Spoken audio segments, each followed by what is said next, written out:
All right, we're getting close to the end here. We've learned how to do loops, nested loops.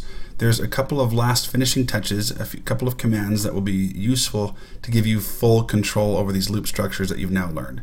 So what I want to do now is show you the break, continue, and else commands with loops.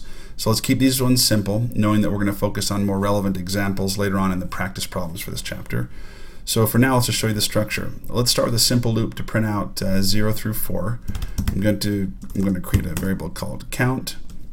We're going to make a while loop, and we're just going to let's make an infinite loop. So you know that using a comparison operator right here, what if the result of the comparison operator is true, it's going to go into the loop. Well, I can just put the keyword true there, and this is always going to be true. In other words, I'm intentionally creating an infinite loop. This is just so that I can show you how the break command works. So we're going to say print out count. Count equals, now it's about time I showed you a shortcut that we can use in Python that's common in many programming languages, is to use the plus equals.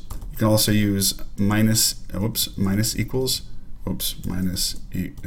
Equals, there we go.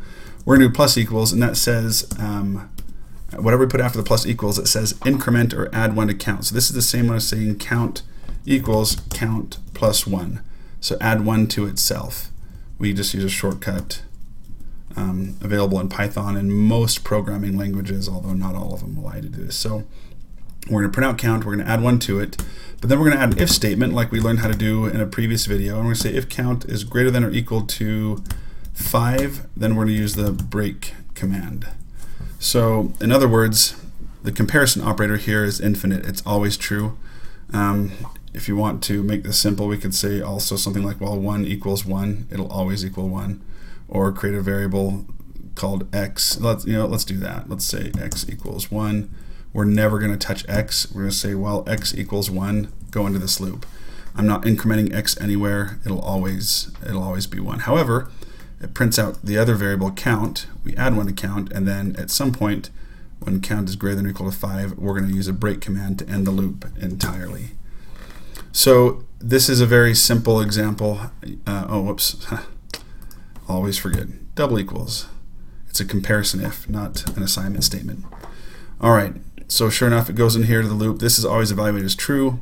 Prints out, increments it, but at some point it gets set to equal to 5, and then we break. It exits the loop entirely and continues with whatever code you might have right here and doesn't go back into the while. So where would you use this? Often we might be searching through records for a particular string or a particular value. And as soon as we find that value, for example, let's say I want to log in to a website. I have a username and I want to find the password for that username in a list or something, so I loop through a list until I find that username. Once I found it, I don't want to keep looping through the rest of the list. I found what I'm looking for.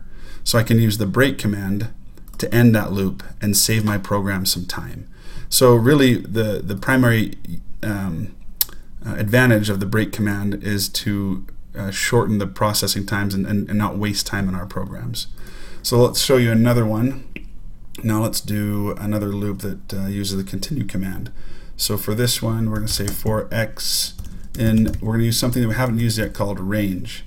So range allows us to input a list right now, or right here, in line of the for statement. So range 10, that gives you the value, the total range that we're going to search within.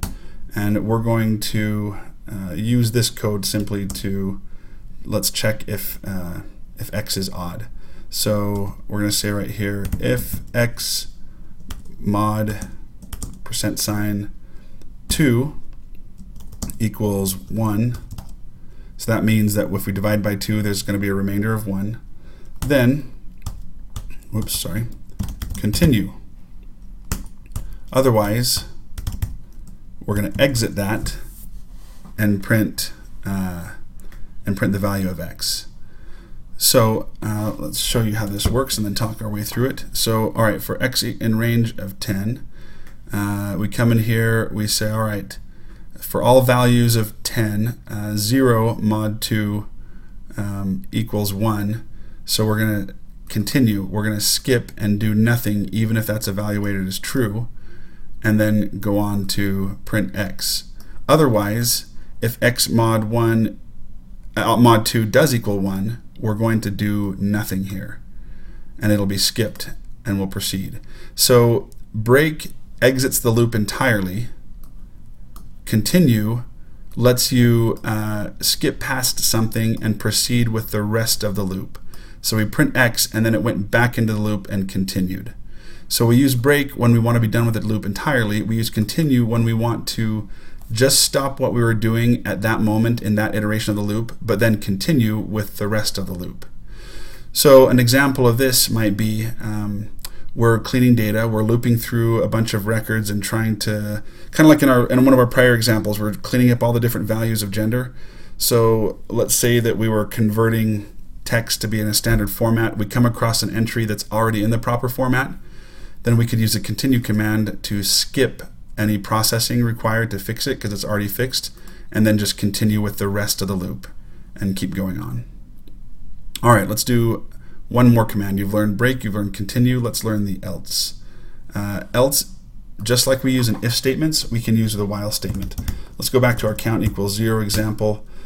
We're going to say while count is less than 5, put in our colon, let's print out count, and then increment count, just like we've done before.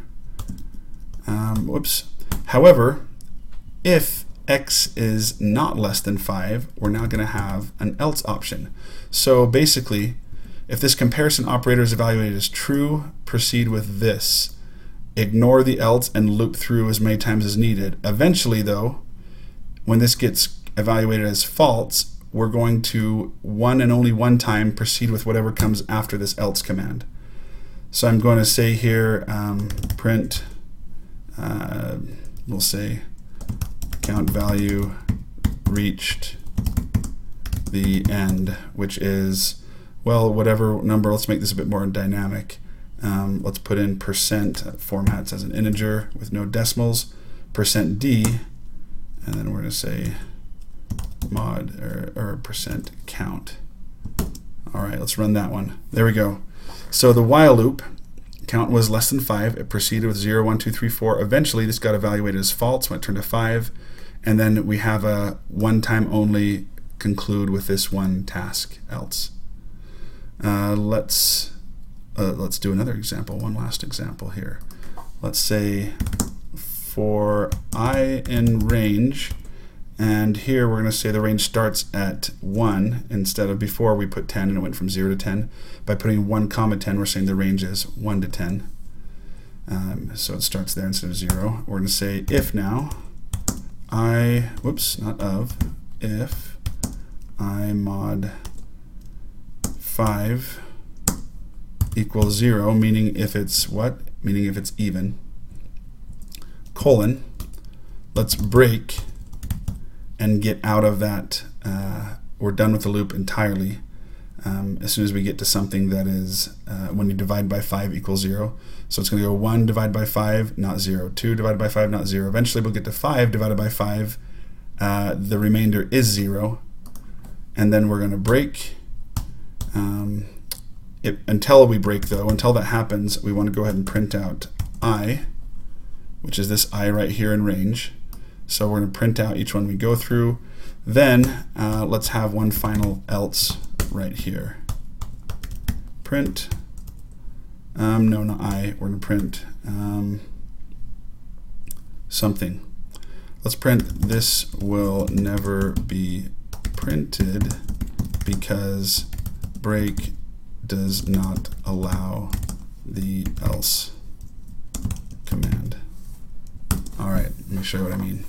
So we get in here, I in range 1 to 10. So I is going to start with 1 and proceed with 10. Up here, when we had range 10, it started with 0 because we didn't give it a starting point. It assumed 0. Anyway, right here, I divide by 5. Does it have a remainder of 0? For 1, it doesn't. So it proceeds. It ignores this break because this is evaluated as false. Therefore, it skips this if statement entirely. It might help you to, maybe if I put a space there. It skips this if statement and proceeds with printing out I. So this break is only processed if you divide by 5 and the remainder is 0. So you print I, it does that 4 times. Eventually, I gets to 5, the remainder is 0, therefore it hits break, and else is skipped.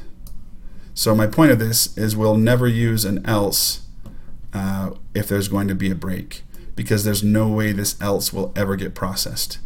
Let's say, yeah, it doesn't matter how many times this loops through.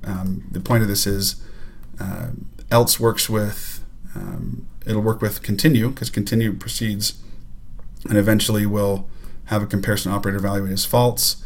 You can use else if neither continue nor break is used, but you can't use it with break. All right, useful features. We'll make sure that we provide some more practical examples with these throughout the course.